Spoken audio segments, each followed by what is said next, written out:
주권방송 시대의 징표입니다. 종교가 국가 권력의 거짓과 불의에 침묵한다면 스스로 사이비 종교임을 고백하는 것입니다. 진리와 정의를 선포하고 실현하는 것이 이 땅에 종교가 존재하는 목적인데, 지금 박근혜 일당이 국민들을 상대로 저지르는 사악한 거짓을 수수방관한다면 종교가 왜 이 땅에 존재하는지 묻지 않을 수 없습니다. 죽어서 천국에 가는 것이 하나님의 몫이라면 이 땅의 현실을 사는 종교는 하나님이 원하는 정의로운 국가를 만드는 것이 현실의 사명이 아닌가 생각합니다. 18대 대선 부정선거를 규탄하고 분노하면서 발벗고 나선 양심적인 시민들이 종교인보다 더 성스럽고 더 하느님을 공경하는 사람들이라고 생각됩니다. 한국 천주교 주교들과 신부들이 부정선거를 외면하면서 복음을 선포한다는 것은 모순 중의 모순입니다. 천주교회가 과연 복음 선포의 대열에 서고 있느냐는 문제는 부정선거에 대한 분명한 태도여야에 달려 있습니다. 동학혁명의 기운을 살려서 부정선거를 저지르고 국민을 짓밟고 안중에도 없는 박근혜 새누리당 정권을 반드시 추방시켜야 합니다. 그러기 위해서는 종교인들이 나서야 합니다. 오늘 방송을 함께 진행하실 분들 소개하겠습니다. 저는 신성국입니다. 예, 저 최민석입니다. 예, 한국정치연구소의 이원영입니다. 네, 유의환입니다. 네, 우리 지난번 첫 방송 동학에 관련해서 우리 말씀을 나눴는데, 이 동학과 서학은 참으로 공통되는 부분이 많은 거로 보고 있습니다. 저는 이제 두 가지 점에서 그 상통하고 있다고 보는데, 첫 번째로는 그 인간 존엄성, 그리고 두 번째로는 인간 평등 사상이라고 봅니다. 그래서 그 동학이 서학에 대비되는 개념이 아니라, 어떤 동학은 그 주체적인 그런 사상 속에서 그 존엄성과 평등성을 추구했고, 또 서학은 그 천주교라는 그 어떤 교리적인 바탕 위에서 이제 그것이 이제 그 사상을 실현한 것이고, 그래서 대비되는 개념이 아니라 어떤 구분되는 그러한 개념이 아닌가 생각이 듭니다. 그러니까 동학이라고 하는 것이 동학의 얘기가 아니고 사실은 서양이라고 하는 큰 흐름이 이제 동양의 결국은 식민지 정찰 전환에 노출된 상황에서 그 동학 농민 운동의 주체 세력이었던 농민들이 가졌던 아주 중요한 사상이 있었어요. 그게 바로 이제 보국왕민, 결국 그 나라를 지키자. 그다음에 백성들을 편안하게 살도록 하자. 더 나아가서는 그 외세라고 했던 당대 그 최고의 외세는 사실은 그 일본이었죠. 일본과 청나라였죠. 청나라를 배격하고 자주국가 만들자.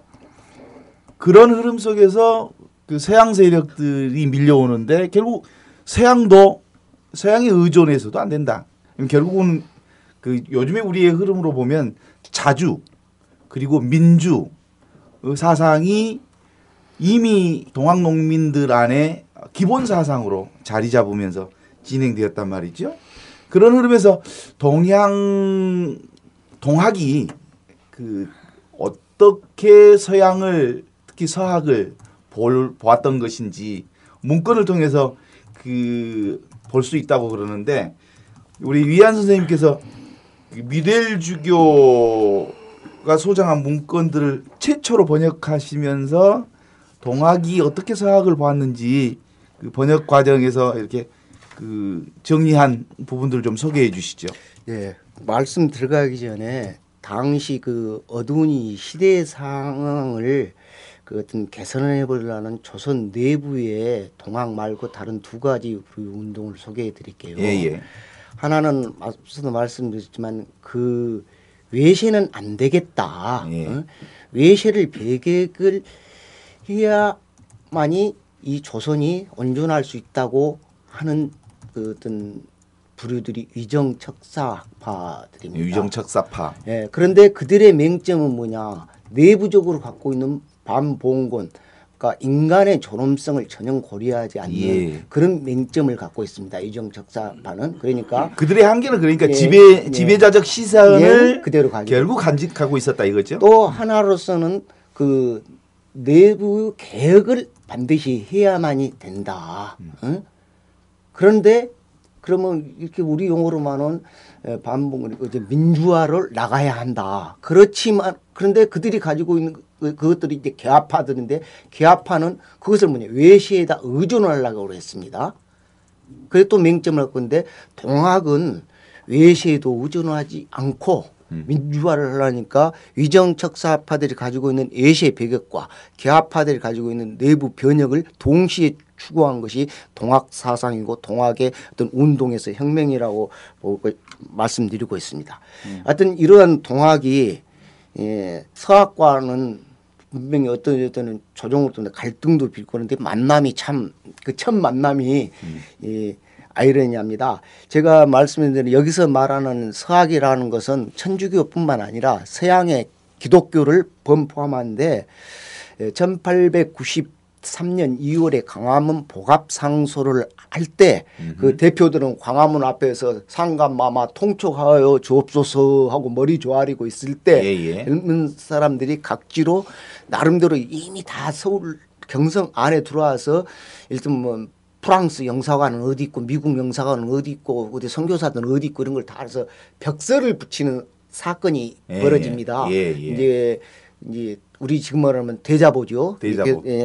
그런데 그 문건들을 우리 이제 1886년에 한국과 조선과 프랑스가 수교를 맺음으로써 천주교가 들어오면서 뮤델주교가 주교로서 합법적으로 지금 사목을 활동을 하고 있을 때 이 뮤델주교는 이 동학을 굉장히 경계할 수밖에 없습니다. 동학이 서학으로 오해받아서 또 그리고 동학에서 척예를 외치면서 서학에 반대되는 우리 동학이다 하니까 그 문건들을 많이 모았습니다. 모아놓은 문건 중에서 46가지 문건을 다 보는데 그 천주교를 서학을 딱 찍어서 배격한다는 문건은 아니고 다만 전주하고 어디 쪽에 있는 프랑스 신부들의 안전을 어떤 우리 조선의 외무부를 통해서 부탁드린다 그런 것은 있지만은 프랑스 신부들이 동학도들한테 직접 뭐 테러를 당한 것 없습니다. 그래서 제가 두 건을 준비해 갖고 왔는데 다 이게 이제 프로테스탄트 선교사 집에 계시된 이제 그거든요. 그래서 그거 다 하면 안 되니까 조금만 앞서도만 읽겠습니다. 너희들은 공손히 이 글을 받아 보아라. 오직 우리 동방은 수천 년 동안 A의 나라이다. 이 A의 나라에서 태어나서 이 A를 행하는 데만도 오히려 겨를이 없는데 하물며 다른 종교란 말이냐. 우리의 글을 보고 우리의 학문을 살펴보면 너희들이 이른바 말하는 것이 아무리 하늘을 공경한다 해도 그 실질은 하늘을 어지럽히는 것이고 아무리 사람을 사랑한다 해도 사람을 미혹시키는 도적놈인데 천당과 지옥을 어떤 말로 설명할 수 있단 말이냐. 이런 식으로 해서 하면서 여기서는 뭐냐면은 서양이 니들은 A가 없다. 동학도 우리도 A는 차린다. 이런 어떤 개념이고 그런데 이 문건 뒤에는요. 자주 이것은 쓴 사람이 이제 뭐냐면은 백운산인 궁울 선생이 불명서 그래갖고 이름은 밝히지 않는다 그랬는데 궁울이라는 것은 동학에서 말하는 태극을 궁울이라고 합니다만은 그 앞에 그 마지막 관에다 그 글자를 풀어쳐는 것이 파자라는데 굉장히 어려운 파자를 풀어놔가지고 저도 이제 이 파자를 반절은 풀었는데 반절은 못 풀어서 저 동료들한테 물어보니까 이건 못 풀겠다고 그랬는데 나는 이제 왜 파자를 썼겠는가 이걸 이제 같이 이제 협의를 했는데 서양 선교사들도 한문을 배우고 왔지만은 이놈 서양 선교사들이 다 해석을 해버리면 안 되는데 해석 못하는 부분은 물어봐게끔 하려고 파자를 해놓은 것이야. 그러면 이 벽서가 널리 좀 퍼지라는 얘기 뜻으로 이게 뒤에다 파자를 붙여놓은 것입니다. 그리고 이제 두 번째로 이제 소개할 글은 이것은 이제 구체적으로 이제 조네스 선교사 집에 이제 기독교를 이것도 이제 프로테스탄트를 배격하고 선교사 추방을 주장하고 있는 그 동학도가 기독교 배격 벽서라는 것인데 뮤델 주교는 요 문건을 수집하고 나서요. 그 주교 그 일기에다가 1893년 4월 6일조에다가 아마 서양 그 선교사들이 운영한 학교에서 해고되어 쫓겨나서 불만을 품은 어느 학생이나 어떤 그 인부들이 나온 것 같다. 왜냐하면은 거기 이 내용에는 프로테스탄트에 대해서 너무나 잘 알고 있는 얘기를 하고 있기 때문이라고 이렇게 일기를 써놨는데 제가 보니까 아마 그럴 것 같아요. 그래서 조금만 여기도 뭐 읽어볼게요. 이제 교회의 우두머리를 이제 교두라고 이제 동학은 표현했습니다. 교두 등에게 깨달아 알도록 하는 일이다. 너희 무리들에 대해 어렴풋이 귀에 들리는 소리가 시학에 세상의 도가 성했다가 점점 쇠퇴지니 조정이 욕된 일을 참고 견디면서 치욕스러움을 감추어 허락하여 비루들에게 문을 두드려 재편의 형편을 몰래 적에게 정성스럽게 알려주었다. 이것은 이제 통상 계약을 맺었다는 것인데 뒤에 보면 이제 뭐 이런 말도 좀 너희들의 혼인의 풍속을 살펴보면 처음에는 야합을 하였다가 뭐 연애를 했다는 말이겠죠. 끝내는 계가를 하더라. 조금이라도 서로 뜻이 맞지 않으면 헤어지는 폐단이 있더라. 이런 것을 어떻게 부부도라고 할 수 있겠는가.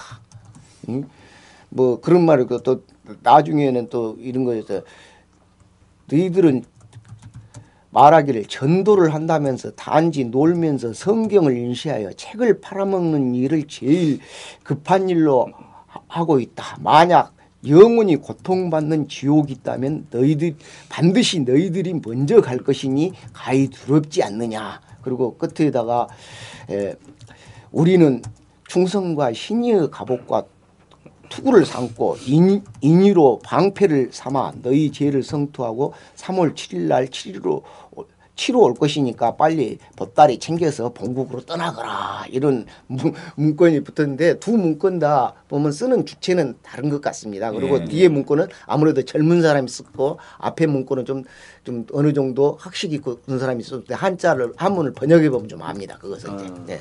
당대 상황이 그러니까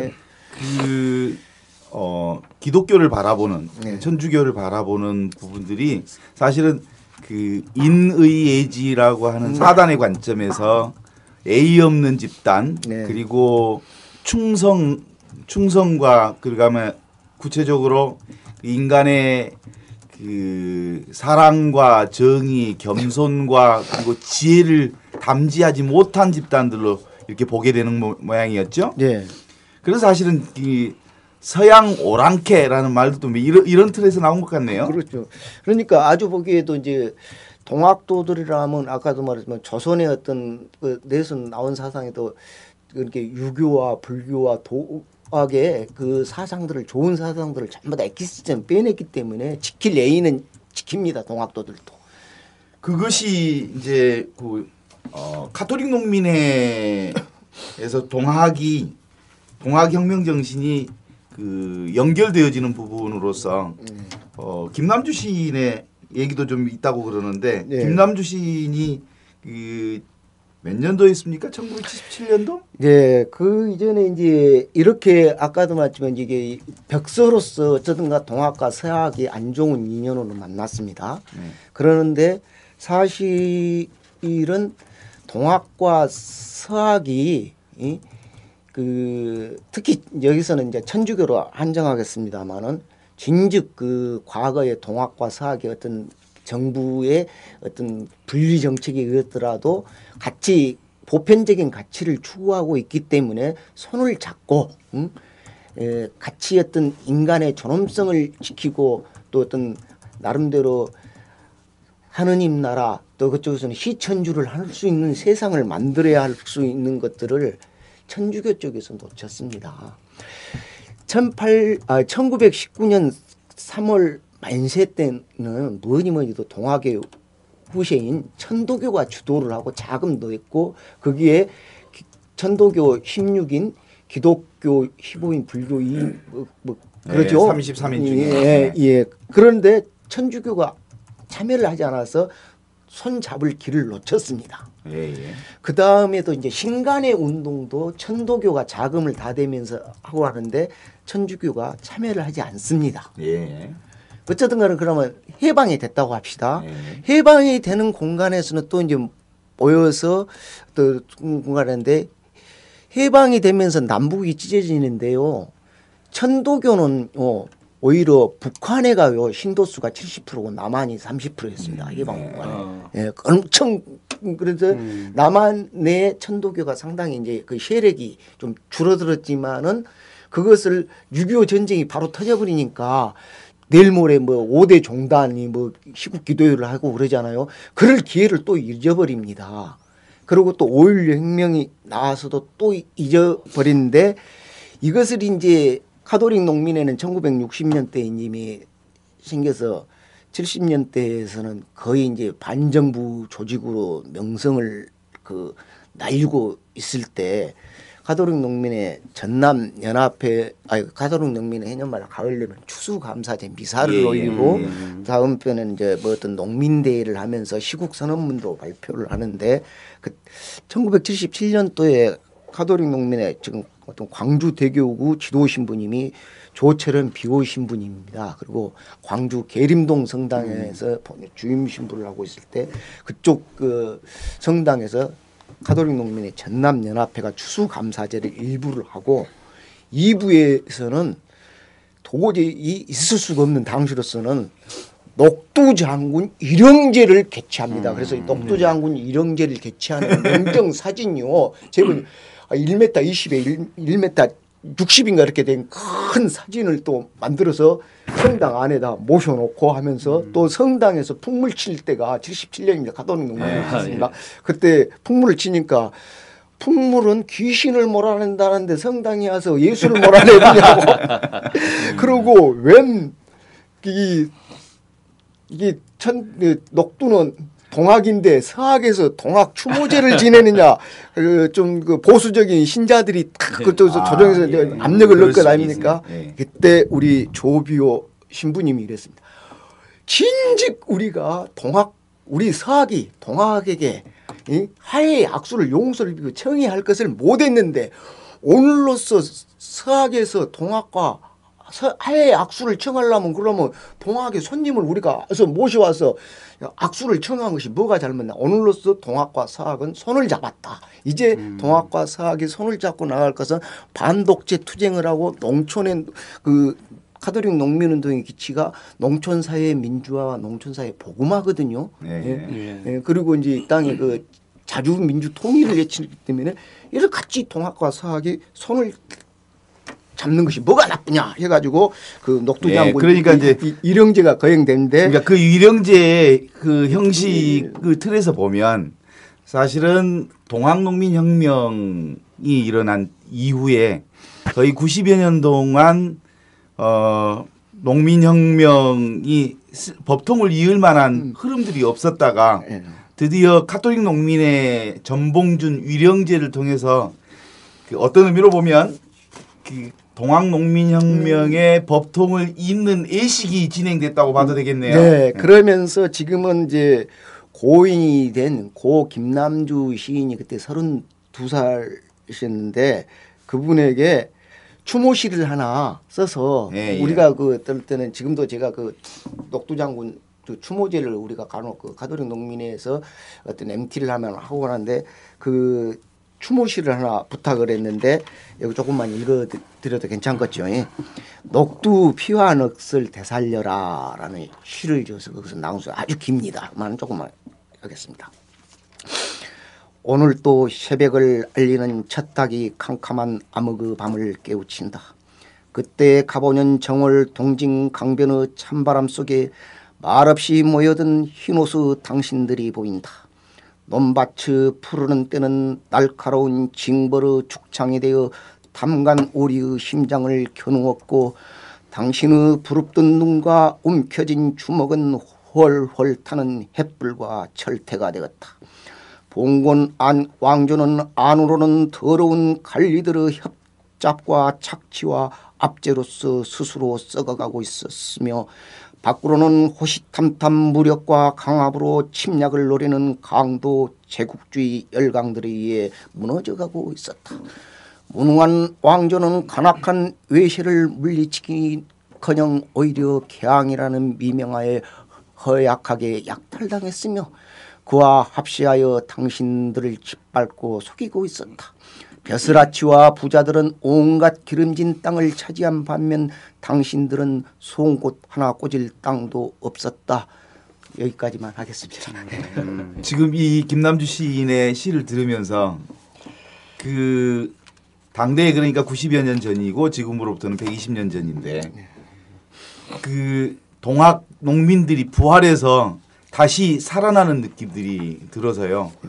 그 90년 전 그 부활의 현장을 즉 오늘의 현장으로 끌어내는 듯한 아주 감동스러운 시 한 편을 읽는 것 같습니다. 네, 굉장히 시는 장시입니다만 네. 하다 보면 방송 시간 한 20분 잡아먹을 것 같아서 여기서 생략했습니다.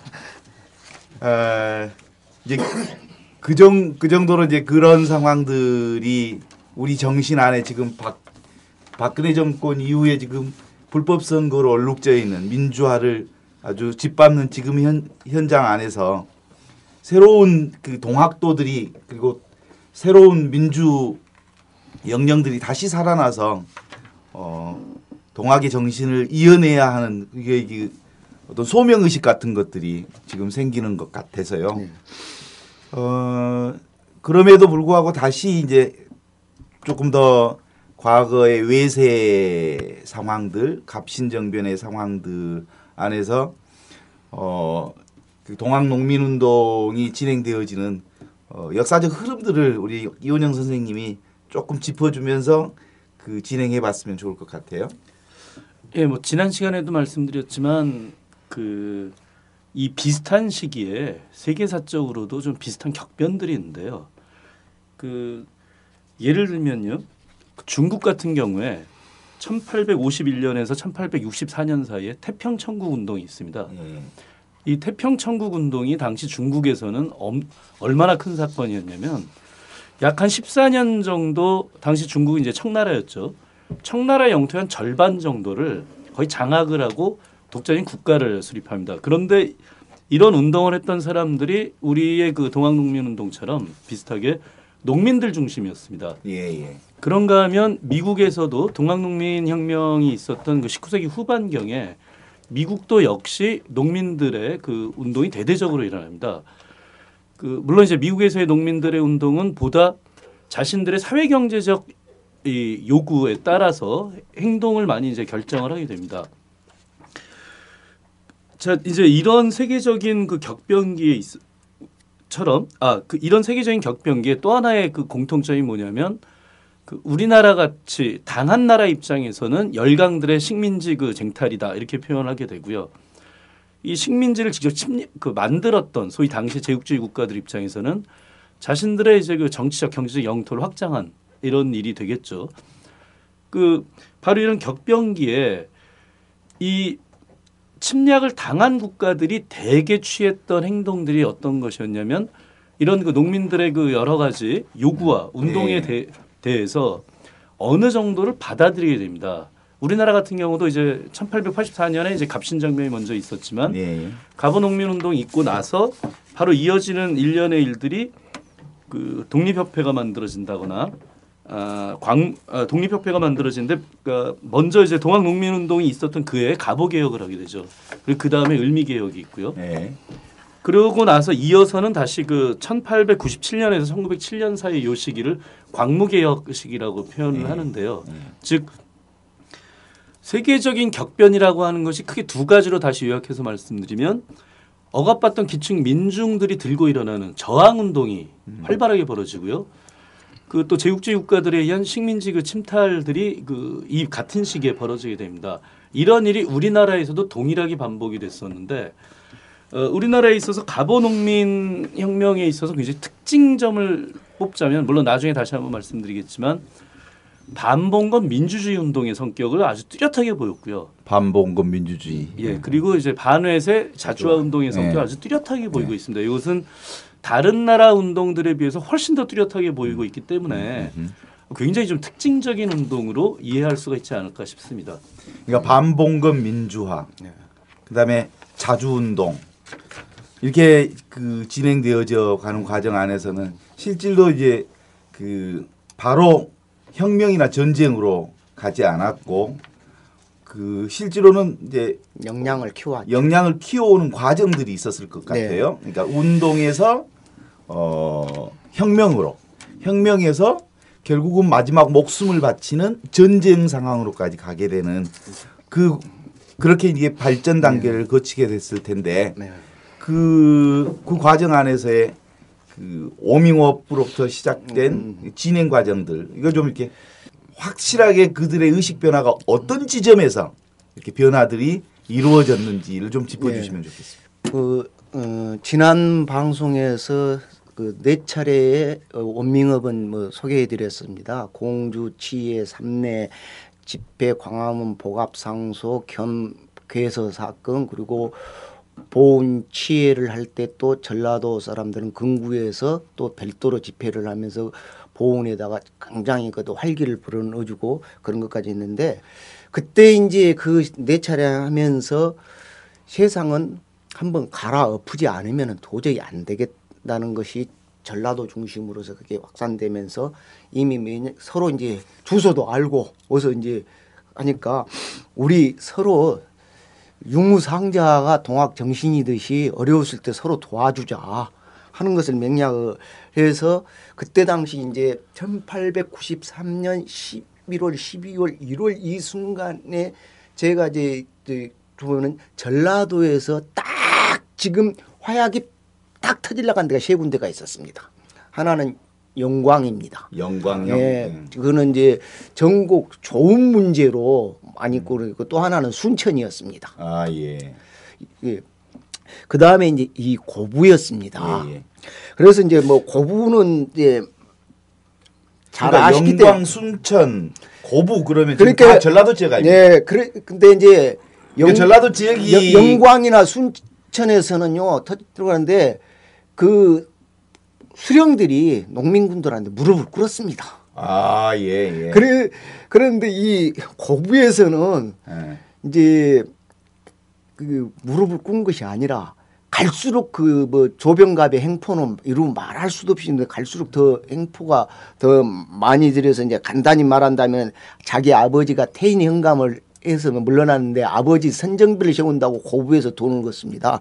돈을 거두려면 태인에서 거둬야죠. 두 번째 이제 그 만석보들이 굉장히 넓은데 동진강 막아놓고 그 수시에는 지방 정부에서 관리하고 수입입니다. 네. 그 밑에다 50m 밑에다 또 하나 만석보를 만들어 놓고 수세를 이중으로 2배를 받습니다. 그래서 농민들이 그 보를 헐어버립니다. 그 과정에서도 그러고 고부관할을 가서 항의를 하는데 전봉준의 아버지인 전창혁이 조병갑한테 맞아 죽습니다. 그래서 이제 이른바 고부 밀란이 납니다. 그래서 고부 밀란이 나올 때 여러 가지 있지만은 그 또 조병갑이 이제 잡혀가고 그럴 때 조금 이러면 유화적인 것을 정책을 잘할 수 있는 마무리를 잘할 수 있는 전라도 광주 출신 박원명을 군수를 보내가지고 박원명이 어른들한테 직접 뭐 소돼지 잡아서 접대하면서 무마를 잘 하고 있을 때 이 말은 꼭 좀 시간이 있더라도 하는데 그렇게 조선시대 때 어디 지역에서 난리가 나면 중앙정부에서는 안핵사를 파견했습니다.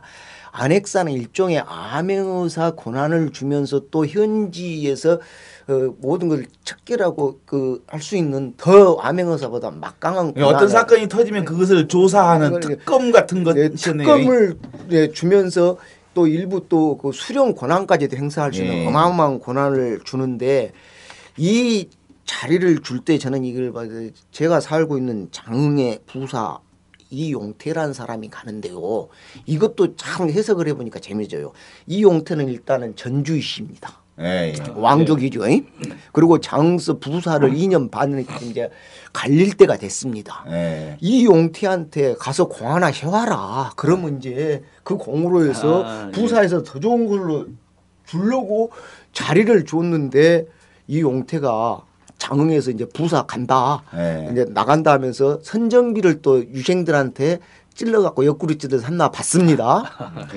그럼 돈 챙겨갖고 고부로 바로 안 가고 한참 있다 가서 장흥의 벽사 역졸 800명을 데리고 갑니다. 가서 이제 나는 확실히 이제 중앙으로 간다. 중앙정부로 간다.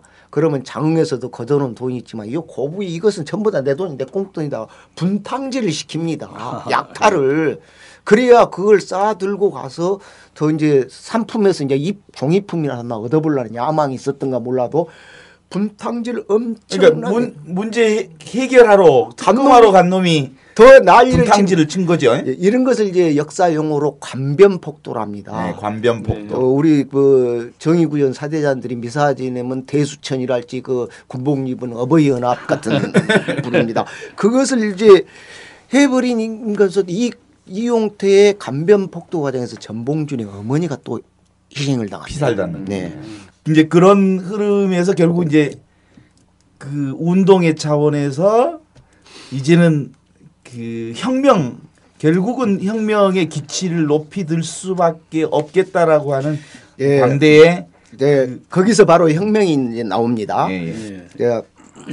안핵사 이용태의 만행을 보고 전봉준도 잡히면 바로 죽으니까 안 되겠다. 그래서 그 전봉준이 원래 사는 데가 고창, 태인, 이 고부 이렇게 많이 살면 다 그 동학을 하는 사람들과 친했는데 태인에서는 고창에서는 최경선, 태인에서는 김계남 그리고 무장의 손아중 같은데 그때 당시 무장의 손아중이 가장 많은 휘하의 동학의 그 대접주로 해서 그 농민군은 당시 아니죠. 동학 교도를 휘하에 있습니다. 영향력이 제일 큰 사람이 당대 손아중이었군요. 거기다가 이제 김계남, 최경선까지 찾아가서 야 바로 우리가 늘 그 보훈에서부터서 얘기했던 혁명으로 가자. 그렇게 하면서 그러면 신부님들도 시국미사하면 시국선언문을 발표하지 않습니까?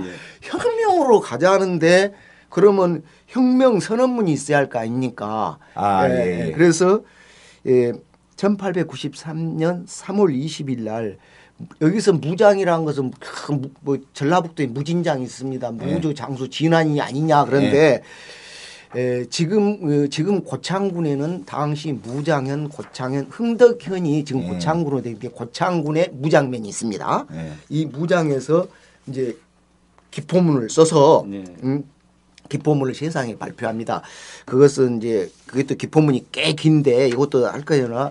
이 기포문은 세상에 널리 알려졌습니다. 그래서 구례에 사는 매천 황현의 오화기문에도 이 기포문이 그대로 실려 있고 앞에 제가 소개했던 뮤델주교도 이 문건을 입수해서 자기 그 어떤 문서에도 이렇게 포함됐기 때문에 무장 기포문은 있다는 것만 알고 무장에서 기포를 하면서 들고나 고부를 치느니 이용태가 도망가 버립니다. 아유 기포를 해서 수많은 그 수천의 농민군이 몰려오니까 그래서 이제 거기서 오래 있으면 반드시 다음에 답이 뭐냐면 전주 가명군이 오게 돼 있습니다.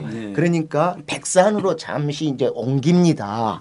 그래서 무장 기포를 하면은 이제 일테면 우리가 이제 혁명으로 가자, 가자고 선언해서 그 기포문이 전라도 전역으로 도는데 꽤 시간 걸릴 거 아닙니까? 백산에서 이제 또 경문을 또 발표를 합니다. 그래서 좀 경문만 제가 이렇게 짧으니까 한번 이제 읽어볼게요. 백산에서 이제 3월 25일인데 우리가 의를 들어 이의 이름은 그 본의가 결코 다른 데 있는 것이 아니고 창생을 도탄에서 건지고 국가를 반석 위에 두고자 합니다. 안으로는 타막한 관리의 머리를 베고 밖으로는 행포한 강도 무리를 구축하고자 합니다. 양방과 부호 밑에서 고통받고 있는 민중들과 수령 방백 밑에서 굴욕을 받는 소리들은 우리와 같이 원한이 깊은 자라 조금도 주저하지 말고 이 시각으로 일어서라. 만일 기회를 잃으면 후회하여도 돌이키지 못할 것이다. 그러면서 이제 백산에서는 대부대를 이제 형성해 나갑니다. 그때부터 이제 무장 그걸 이제 무장 기포 1차 기포라고 하나요? 예, 1차. 근데 이제 여기서 1차 기포는 반해시도 있지만은 좀 중심축이 반봉건 민주화의 중심축이 있습니다. 그러면 여기에 탄간오리를 물리치고 이런 것들이 다 나오죠. 좀 그런 관점에서 좀 살펴보기 바랍니다. 그러면은 전주 감영군이 반드시 그걸 이제 토벌하러 올지 않겠습니까? 그 이용태의 그 벽사 역졸은요. 벽사 역졸한데 역졸은 연속극이나 영화에 보면 암행의사 출두하면 육모방망이 달라들고 가서 두드러 팬 놈들이 역졸들이거든요. 이렇게 무장력이 없어요. 역졸들은. 역졸들은. 네.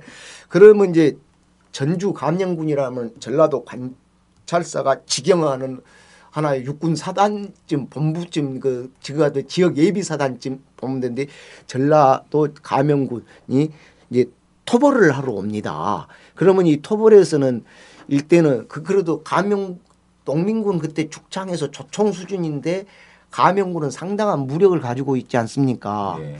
그래서 이것은 정식으로 들판에서 맞짱 떠갖고 농민군이 이길 수가 없습니다. 그래서 항토현에서 이제 잠복 근무라고 해서 야간 기습 공격으로 해서 그 전주 감영군들을 약 700명 그리고 토병들 500명들이 이겨버립니다. 예. 이겨버리니까 중앙에서 아따 요것들 분명히 다음에 들어오면 전주로 들어온다. 그리고 지방의 부대가 감영군이면 병영군인데 지금 안 되겠다 그래서 왕실 근위대인 장희영 병을 홍계원에게 초토사로 명해서 내려보냅니다. 그러면은 전봉주도 이미 초토사가 내려올 줄 뻔히 알고 있습니다. 그래서 항토현에서 버텼다가는 이게 초토사한테 또 전주 감영군도 졌지만 또 다시 일어나고 인근의 각 현도 군대를 동원하면 안 되기 때문에 초토사의 이게 이 왕실 군대를 따돌리는 작전이 참 기가 막히게 멋있습니다. 그러니까 지금 여기서도 아까 무장하면서 현재 고창에 무장, 흥덕, 고창현이 현재 고창국에 있다 하지만은 좀 여기 진즉 설명할 건데 고부라는 것은요. 지금은 고부는 정읍시 고부면입니다. 당시는 고부는 군이니까 종사품인 군수가 이렇게 수령이 종사품이고 정읍은 정읍현이었습니다. 종육품의 현이었습니다. 훨씬 정읍이 더 낮았네요. 예.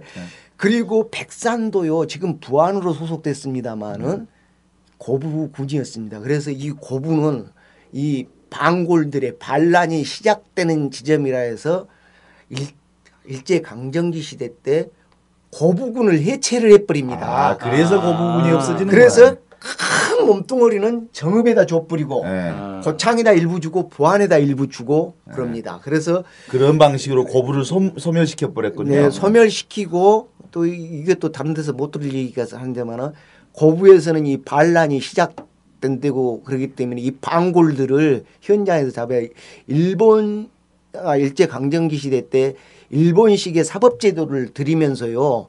전국에 다 일테면 도청급이랄지 도청 소재지랄지 시 단위에다가는 법원이나 지원 검찰청을 만드는데 동학이 마지막 끝나는 장흥과 첫 시작하는 정읍에다는 그때 당시는 군 단위였는데 법원 검찰청을 둡니다.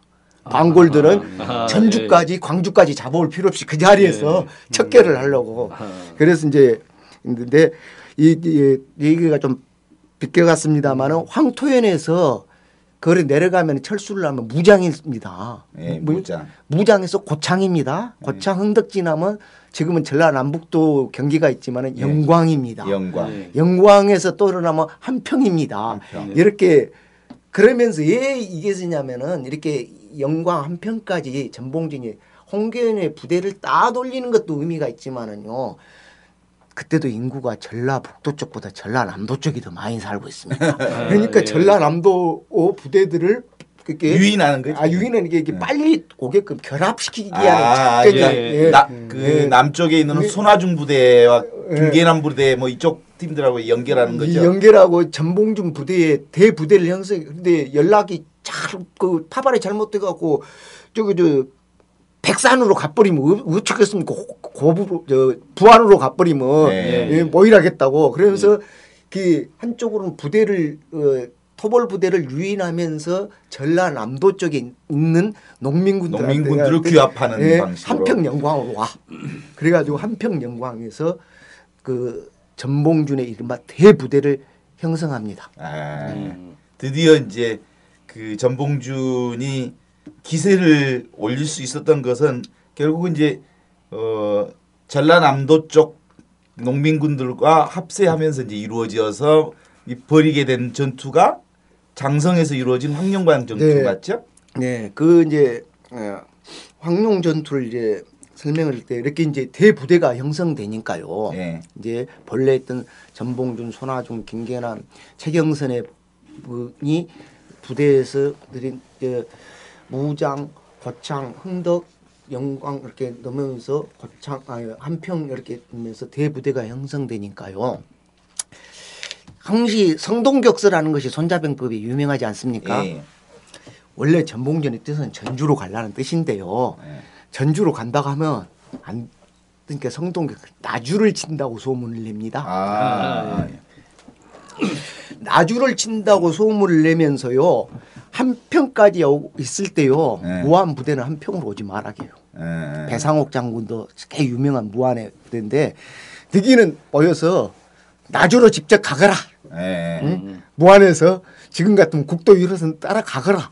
그러니까 나주에서도 첩보가 보기를 무안 군대가 한평에 있는 전봉준 부대로 안 가고 나주로 척척척척 올 때 영광에서 한평에서 다시 영광으로 전주로 가려니까 한평에서 영광으로 올라오는데 별동 또 나주를 치러 가는 게 그래서 장성거전 나주로 또 한 부대가 갑니다. 간척합니다. 그러니까 홍계원 부대가요 2개로 찢어질 수밖에 없어요. 이 전봉준의 본진을 하나 담당해야 하고 이 나주로 가려면 나주로도 구원을 하러 가야 쓰고 그럴 때 이미 저기 아마 항룡 전투에서는 이방은 장군이 장태전으로 유명할 것인데 거기서는 담양, 장성, 장흥에서 대자를 좀 축세푼다면서 이미 장태 다 만들어 놓고 별동부대를 이렇게 거기다 딱 대치해 놓고 홍계원 부대에 이학승이가 지휘하는 부대가 올 때 300여 명하고 맞닥뜨려서 이른바 동학 농민군이 조총 수준의 농민군이 경군을 300명을 격파하고 경군의 대포 이문까지 지금으로 보면 기관총까지 획득을 하는 물론 농민군에도 피해는 있었지만 대승을 얻는 것이 경군을 아까 항토현 전투는 지방군을 상대로 승리한 전투이지만은 장성의 황룡 전투, 중앙 경군, 경군 그거는 황룡강, 황룡촌 뭐 이럴 때에서 제가 이제 하는데 이를 통해서 그 승리한 전투를 해버리니까 홍계원 부대가 2개로 쪼개졌는데 이게 고립됐잖아요. 그러니까 바로 장성에서 그 홍계원의 별동대 부대를 이긴 부대들이 갈제를 넘어서 전부로 해서 전주를 먼저 와버립니다. 그럼 전봉준도 오니까 홍계원은 전봉준 꽁무니만 꼭 하루 하고 한나절 늦게 쫓아다닙니다. 그렇게 해서 전라도 지역에 33개 농민군들이 합쳐서 수만 명이 넘는 대부대를 형성해서 이제 전주 입성으로 들어가는 거네요. 예. 그 농민군들은 그 동도대장 약속 그 12조 군호와 네. 그러면 4대 강령이라고 하는 단단한 규율로 무장을 했다고 그러는데 광군들이 그때 당시에 그 기세에 눌려 가는 곳곳마다 속수무책으로 광군들을 무찌르게 되는 아주 승승장구하는 흐름들을 이제 대오를 형성해서 만들어가는 거죠. 네. 그때 있었던 그 동도대장의 약속을 보면 몇 가지 이렇게 나오네요. 네. 적을 대할 때는 그 칼날에 피를 묻히지 않고 이기는 것을 가장 큰 공으로 한다.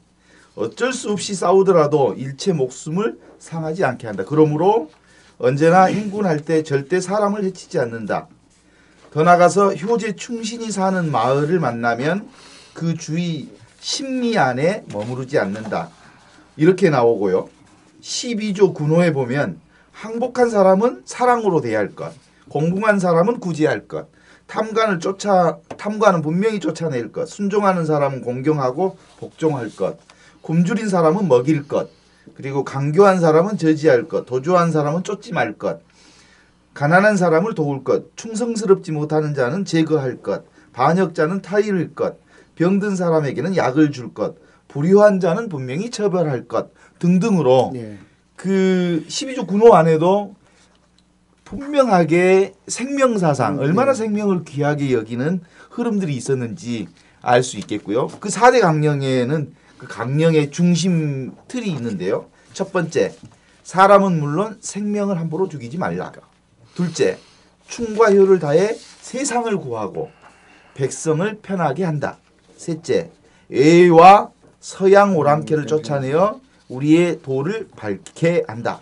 넷째, 군사를 몰아 한양으로 가서 권신과 귀적을 몰아낸다. 이게 당대의 4대 강령으로 되어 있어요. 4대 강령 그러니까 반본군 민주화 반해시의 자주화를 분명히 갖고 있고 그리고 동학이 가지고 있는 사인여천을 그 사람 생명을 아주 소중하게 한다는 것을 분명히 담고 있으면서 군호를 내건 것은요 전라도 각지에서 30여 개 지역에서 했기 때문에 그 신학을 하신 분들도 보수 신학을 하신 분도 있고 해방 신학을 하신 분도 있고 그러듯이 이게 또 대장의 뜻에 따라서도 틀린 데도 있고 지역이 뜨기 때문에 분명히 규율을 잡기 위해서 12조 군호를 내세우면서 명령을 어긴 자는 지하 감옥에 가둔다 이런 것이 있거든요. 그렇기 때문에 동학거든 뭐 일때면은 동학을 갖다가 뭐 비도라는 그 표현을 많이 들어봤을 겁니다. 비도는요 무기를 든 도둑놈들을 비도라고 합니다. 하면요. 예. 그러면 약탈인하고 그런 것을 비도라고 하는데 비도가 아니잖아요. 그런데 이제 그 중에 한둘은 또 나올 수는 있죠. 네. 지금 뭐 비도 이런 말씀하셨는데 사실은 동학 지금은 저희가 이제 동학 농민혁명 혹은 동학 농민운동 이런 식의 말을 하지만 아까 가톨릭 농민회에서 처음 광주 계림성당에서 했다는 1977년 당시만 해도 이 동학 이 농민혁명에 대한 공인된 명칭이 동학난이었습니다. 민난 또는 그렇죠. 난. 예, 예. 그러니까 동학난이라고 하는 것은 이 운동 혹은 이 혁명의 성격 자체가 국가적으로 전혀 이제 수용되지 않았다는 뜻이죠. 저도 어릴 때 그 교과서에서 동학난이라고 듣고 그 이렇게 이제 컸었는데 이 표현이 달라졌다는 것은 그만큼 이제 우리 사회가 이제 80년대 거치면서 이제 민주화의 시기에 동학이라고 했던 이 동학 농민 그 혁명 운동이라고 하는 것을 민주화 운동의 좀 원조라고 해야 될까요? 우리 그 어떤 그 기원이라고 해야 될까요? 이런 것으로 받아들여지게 됐고 국가적으로도 어느 정도 수용이 됐다는 얘기가 될 수 있는 것이죠. 이 선생님 재미진 것은요. 저도는 난인데요. 동학난을요 혁명으로 제일 먼저 쓴 이게 놈자 붙이기서 놈이 박정희입니다. 그렇습니까? 그래. 박정희가 구테타를 하고요. 그 군복을 벗기 전에 별 2개가 금방 별 4개가 돼버렸습니다. 예. 최고 재건회의 의장인가 됐잖아요. 예. 최고 재건회의 의장 때 한쪽에서 야당이나 학생들이 굿했다 했다니까 지는 혁명이라고 하는데 미화하기 위해서 군복을 입을 당시 그때도 그 군복 입어도 국가 원수였으니까 미국 대통령하고도 정상회담을 할 때 바로 여기 항토연을 옵니다. 항토연을 와서요. 항토연 전적비를 씌워준 것이 박정희입니다. 오, 딱 아이러니하네. 네, 그 안에다 김상기라는 분에게 시켜서 비문을 쓴데요. 거기에 혁명이라는 표현이 들어갑니다. 그렇기 때문에 거기서도 박정희가 뭐라면 우리 아버지도 동학에 참여했다. 그러면서 미화를 시킵니다. 그러면서 교과서는 난이라고 하고 지는 정치적으로 그걸 혁명으로 지 구태타를 미화해서 써먹은 것이 또 그런 겁니다. 더 예를 들어요. 박정희가 이렇게 한번 재미를 보고 가니까요. 또 우금치던 이렇게 전두환이 또 황토연을 찾아와서요. 전봉주라고 나하고 같은 전시다. 사당을 엄청 크게 지어주고 갑니다. 미치겠구만. 예, 여기서 그 청취자분들이 혹시 약간의 혼란이 있을까봐 제가 정의를 정확하게 말씀드리면 이 정치학에서 일반적으로 사용하는 용어인데 혁명과 쿠데타의 차이점입니다. 혁명이라고 하는 것은 지배계급의 저항에서 피지배계층이 그 여러 가지 저항 운동을 통해 가지고 말하자면 세상을 바꾼 거죠. 그렇죠.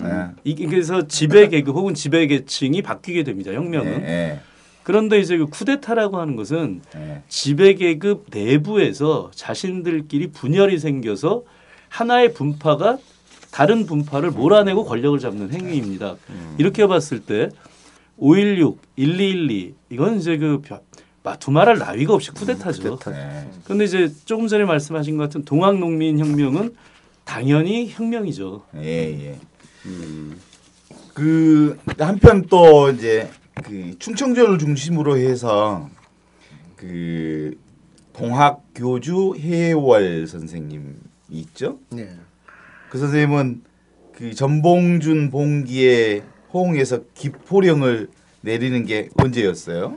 그것은 이제 2차 기포로 들어가게 돼 갈등 남북접이 이른바 갈등과 화해라는 제목인데 그래서 이제 그런 흐름에서 함께 이제 협력하기 전 단계의 얘기가 있을 텐데, 그러니까 전봉준이 1월 고부에서 봉기할 때만 해도 때가 이르지 않았다 하면서 만류하고 또 동학도에 대한 탄압이 극에 이를 때 전봉준이 그 3월 20일 전면 기포하자 이렇게 할 때 그 시운이 금하기 어렵다.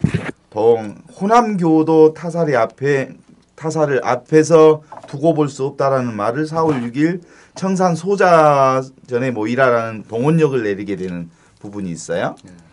그렇다고 보면 이제 그 4월 초에 충청도를 중심으로 해서 해월 선생이 기포를 내리기 전 단계에서는 대단히 소극적으로 활동했던 부분들이 있어요. 그 뭐 어떤 갈등들이 있었다면 그 뭐가 있었습니까? 그게 이제 아까 전주까지 함락했다고 칩시다. 이야기가 길어지면 안 되니까 함락을 하고 나서는요. 사실은 농민군이 곤욕을 치릅니다.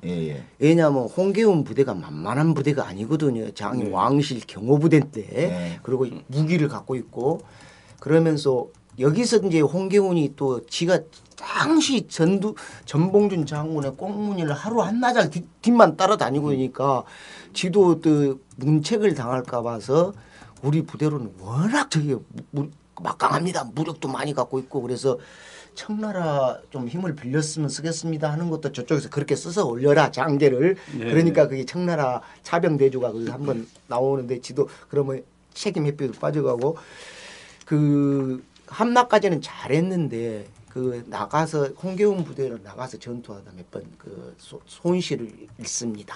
또 하나는 이때가 농번기는 닥쳐오는데 이 건능 집에 갔으면 쓰겠다는 사람도 많은데 또 하나는 강경파는 말하자면 그 본래 서울로 가기로 했잖냐.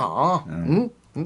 서울로 가서 서울로 진격하자. 강병파하고 이제 그 중간파들이 이제 갈등을 그 겪는 이제 과정들이 있었겠네요. 거기서 굉장히 한 8일 동안의 갈등이 많은데 서울로 가야 했을 거 아니냐 할 때 객관적인 엄정한 냉정한 판단을 하면은요 이미 그 전력도 상당히 손실이 된 데다가 바로 이렇게 1차 기포를 쫙 멋지게 열어주면 그 북접에서도요 계열에서 그게 호응하고 좀 이뤄줄 것도 기대했어요. 전혀 네. 없어버려요.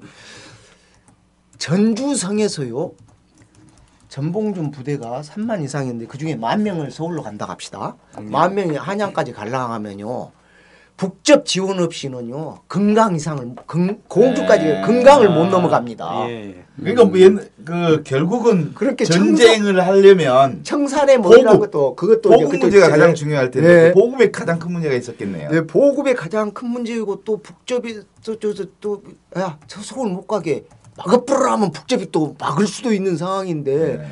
그래서 서울로 가자는 이렇게 슬로건을 내세웠었는데 북접이 호응을 안 해버리고 아까 그 청산 있잖아요. 네. 청산도 서울로 가는 루트입니다. 아, 예. 네, 그래서 거기서 만나자 북접도 그래서 북접에까지도 호응을 얻어보려고 하는 것도 그래서 이제 카드가 뭐냐면은 전주 화약을 맺는 카드로 나옵니다. 예. 농민군들은 집에 돌아가 귀가해서 농사지어야 하고 이미 아까도 설정 말해서 그 홍교원이 문책을 안 당하려고 또 그러고 그 이전에 그 청나라에서 야 그 뭐더냐 우리한테 그 토벌에는 5일이면 끝내준다. 라고 정식으로 요청을 해라. 예. 예? 이런 상황이 되니까 그러니까 또 이 조정에서 또 찬반 논란 끝에 청나라 자병 대조를 요청을 해버립니다. 예?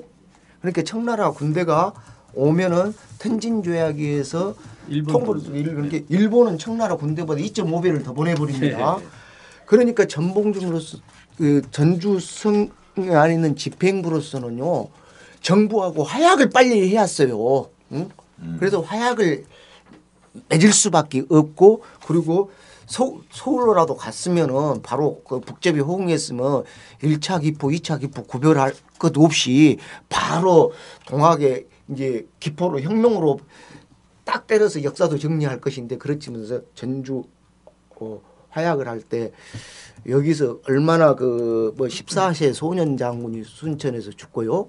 또 하나는 그러니까 장흥에 80세 묵은 이야라는 노인이 군민을 선동했다는 기록이 일본 기록에 나오는데요. 제 얘기를 그 일본 기록에 보면은 일본은 당시요 그 조선 낭인 집단이라 해가지고 우리 같으면 국정원 블랙 요원들이 조선에 엄청 깔려 있습니다. 그 사람들은 조선말 다 할 줄 압니다. 조선 변복을 입고요 전주성 안을 들어옵니다. 예. 그래서 전부 다 염탐을 해갑니다. 이 염탐이란 천우연이라는 집단들이 전부 다 내부 사정을 전부 다 보고하면 일본 공사관에 다 들어갈 거 아닙니까? 그리고 일본 신문에도 기사를 연재해주고 이 천우연 낭인 집단들이 일본의 무사 출신입니다. 사무라이 출신입니다. 명치 유신으로 나와서 일본이 선거제도가 하면서 이들이 이제 직업을 잃어보니까 대륙 침략에 야 대륙으로 진출하려 너희들이 나가거라. 그리고 정치적으로 밀어준 그런 천유 집단들이 동학 농민혁명을 굉장히 예의주시할 때도 전주성 안에까지도 관찰을 다 했다는 것이고 그래서 이 화약을 맺은 것은 아까 폐정계획 그러니까 지난 시간에도 말했죠. 예. 그렇게 전주 화약은 그 아무튼 동학 농민 혁명을 바라보는데 가장 중요한 성과이기도 하고 그리고 민주주의 그다음에 주민자치 그리고 백성들이 구체적으로 국가 권력의 무능 안에서 자치 활동을 하게 된 모범적인 꽃민과 같은 공동체 운동을 시작해 왔던 아주 중요한 틀이잖아요. 네. 이 부분 우리가 결국 전주 화약으로 가게 된 배경 그리고 그것이 가지는 정신 요것들을 이렇게 마지막으로 이제 정리를 좀 해보셔야 될 것 같습니다. 네.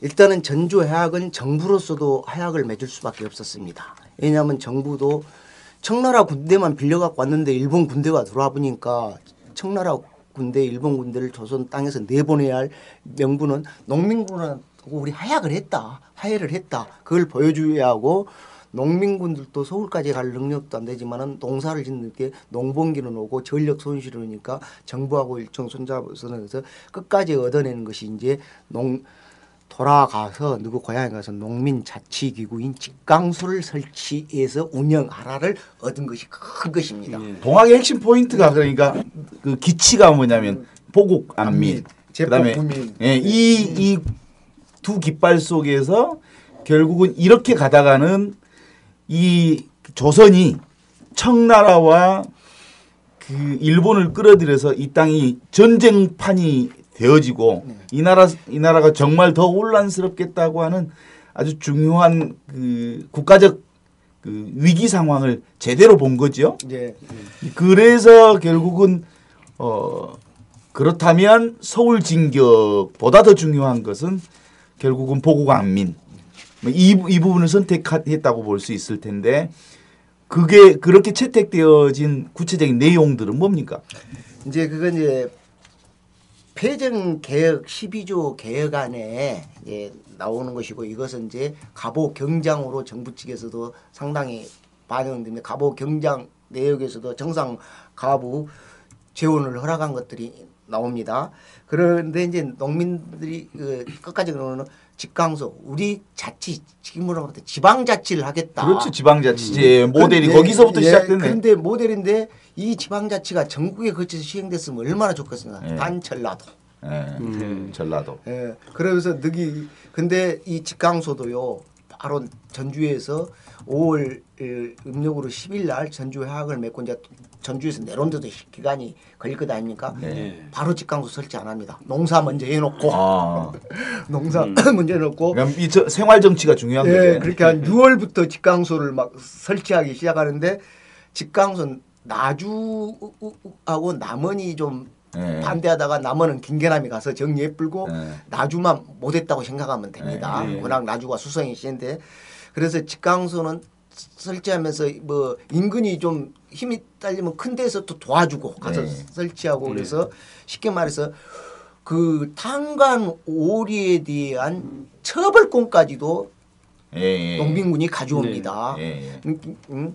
그래서 어떤 뭐 별장 이렇게 장흥 연구해 보면 강진 병영성의 우우는 학교로만 교감이니까 병사 다음 계급으로 풍계로 종산품이거든요. 우우가 물론 무관 우우인데 장흥 농민군한테 잡혀서 권장 맞습니다.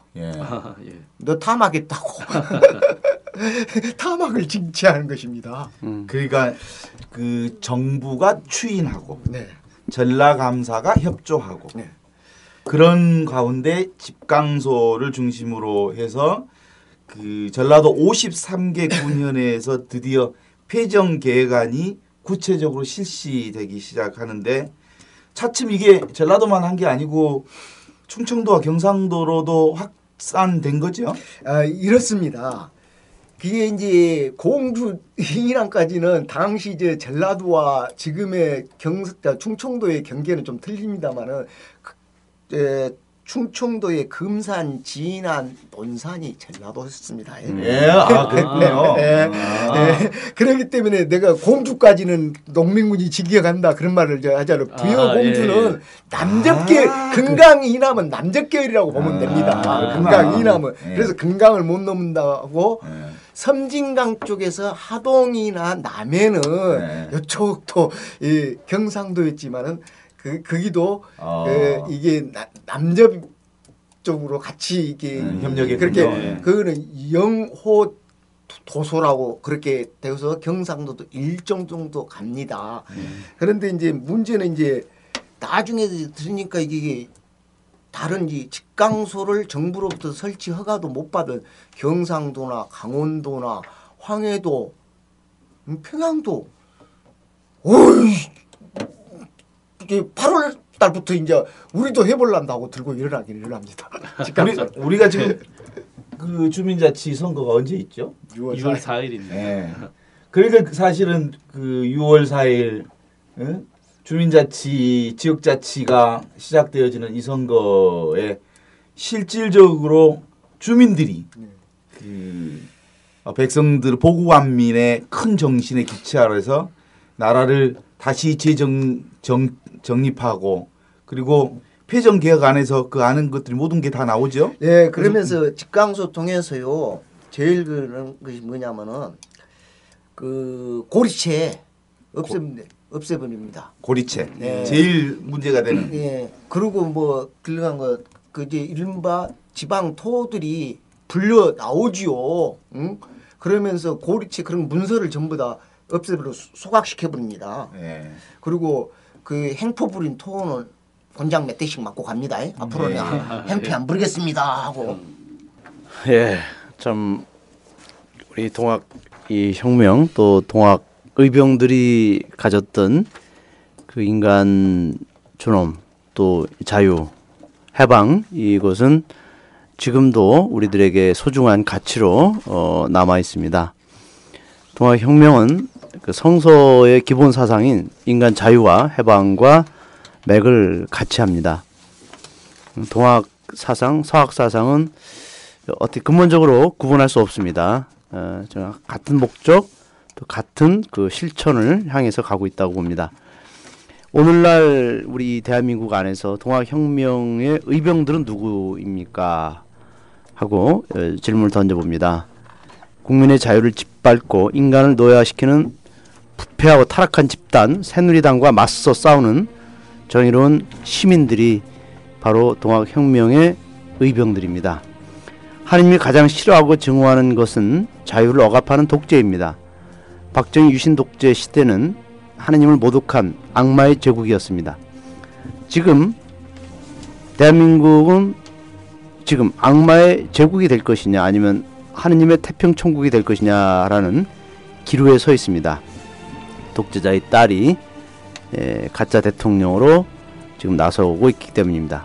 만일 종교가 인간의 자유를 억압하는 유신 세력과 좋은 관계를 유지한다면 성서와 무관한 종교이고 또 부패하고 타락한 종교에 불과합니다. 지금 18대 대선 부정선거에 침묵하는 종교는 스스로 타락의 길로 걸어가고 있음을 증명하는 것입니다.